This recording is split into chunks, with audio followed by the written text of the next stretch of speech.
Halo pemirsa, jumpa kembali bersama Akademi Ali Arkam. Kita akan melanjutkan kelas filsafat untuk masa kita dengan sesi ke-17, ideologi dominan dan filsafat. Ya, teman-teman, beberapa hari ini kan kita mungkin diributkan sedikit ya dengan sebuah artikel dari seorang filsuf ya di sebuah koran nasional gitu. Nah, di sini kita akan melihat atau menyinggung sedikit bahwa memang betul ya, ideologi dominan dan juga filsafat ini terkait erat, dan kita akan sama-sama membahasnya sedikit demi sedikit.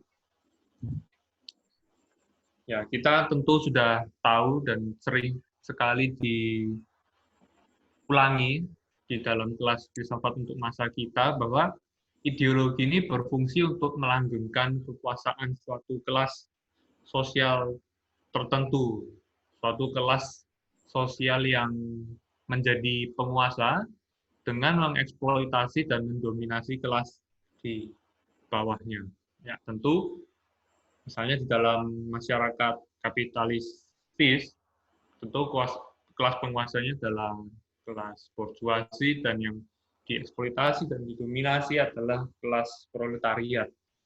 Nah, di sini ideologi berfungsi ya untuk turut mengesahkan atau memperpanjang napas suatu kekuasaan dari kelas penguasa, supaya tidak ada misalnya revolusi, tidak ada perlawanan ya, tidak ada gejolak sosial ekonomi politik ya di dalam satu tatanan masyarakat tertentu, supaya segalanya atau semuanya ini berjalan baik-baik saja, berjalan normal, berjalan damai dalam tanda kutip ya, gitu. Inilah fungsi ideologi yang sangat penting di dalam masyarakat kelas penguasa dan yang dikuasai.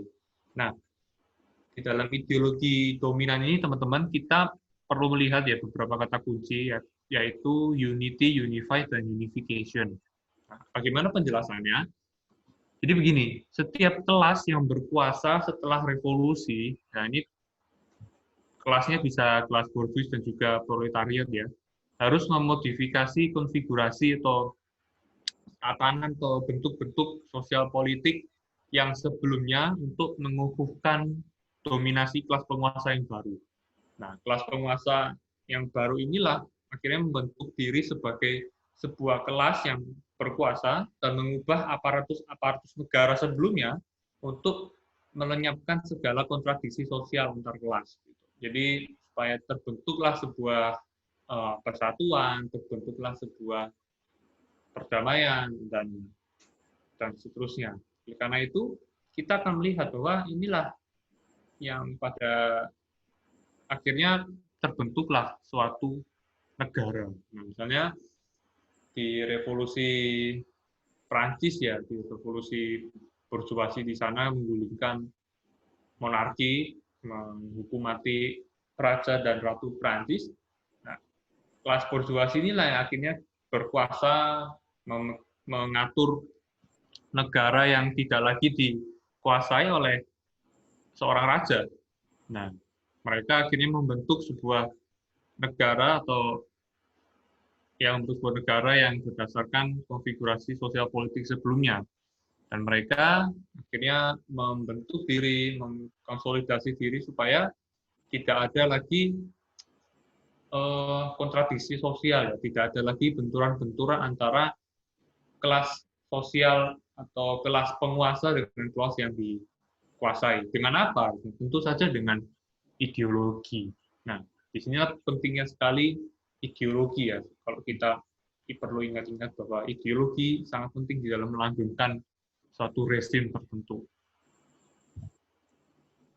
Nah, pertanyaannya adalah bagaimana caranya ya? Kita sudah tahu bahwa ideologi memang untuk melanggengkan kekuasaan, tapi bagaimana caranya, di how to-nya itu ya. Bagaimana caranya kelas penguasa ini membuat elemen-elemen ideologi yang tadinya berserakan setelah pasca revolusi, nah kemudian dibentuk menjadi satu bangunan sistem ideologi yang dominan. Nah, kalau kita lihat di negara kita sendiri ya, misalnya ketika Orde Baru berkuasa, kita lihat ya bahwa elemen-elemen ideologi yang ada kemudian dibentuk, kemudian disusun secara rapi misalnya dengan NKRI harga mati lah, atau misalnya meninggikan Pancasila begitu sebagai ideologi yang hanya boleh di Indonesia dan ideologi-ideologi lain itu tidak mendapatkan tempat ya. Nah, dengan bangunan sistem seperti itulah kekuasaan seperti rezim Orde Baru ini akhirnya terbentuk dan bertahan sekian puluh tahun. Nah, dan caranya tidak lain dan tidak bukan adalah melalui filsafat.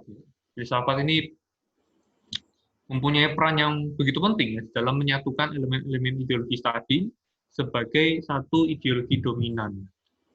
Karena memang filsafat untuk membangun ya, satu sistem berpikir, ya, satu sistem ide yang solid, yang susun, yang rapi, sistematis, dan yang baik gitu ya. Nah, disinilah peran filsafat akhirnya turut melanggengkan sebuah kelas penguasa tertentu dan akhirnya membentuk sebuah ideologi yang dominan. Nah, misalnya kalau kita lihat, ya kita singgung kembali misalnya sebuah artikel beberapa hari terakhir ini ya yang mengatakan bahwa komunisme ini gagal. Ya.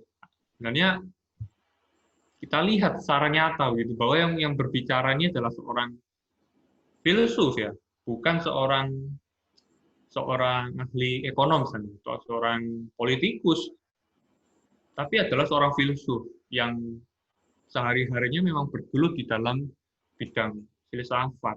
Nah, jadi filsafat seperti inilah ya yang misalnya meninggikan atau menganggap bahwa ideologi yang lain ini yang Marxis dan Leninis ini ateis, maka tidak sesuai dengan nilai-nilai Indonesia, nilai-nilai NKRI, tidak sesuai dengan Pancasila dan sebagainya. Nah, inilah akhirnya ujung-ujungnya kita kan lihat di ujung artikel itu seorang filsuf ini kan menyinggung atau mencoba membela seorang pemimpin negara ini yang dianggapnya diganggu ya di dalam kerja pemerintahannya. Nah, inilah sangat penting sekali dan sangat dekat dan relevan sekali pembahasan kita bahwa filsafat ini bukan hanya berbicara sesuatu yang di awang-awang atau tidak ada kait-mengaitnya dengan kehidupan masyarakat, tapi sebenarnya sangat berperan penting, sangat mempunyai peran yang tidak kecil ya di dalam membentuk dan di dalam melanggengkan suatu ideologi dominan kelas penguasa. Ya, teman-teman, jangan lupa mendukung terus Akademi Aliarkam dengan subscribe, like, follow, komen, add, dan share akun-akun media sosial kami di YouTube, Instagram, dan Facebook. Sampai jumpa di sesi berikutnya.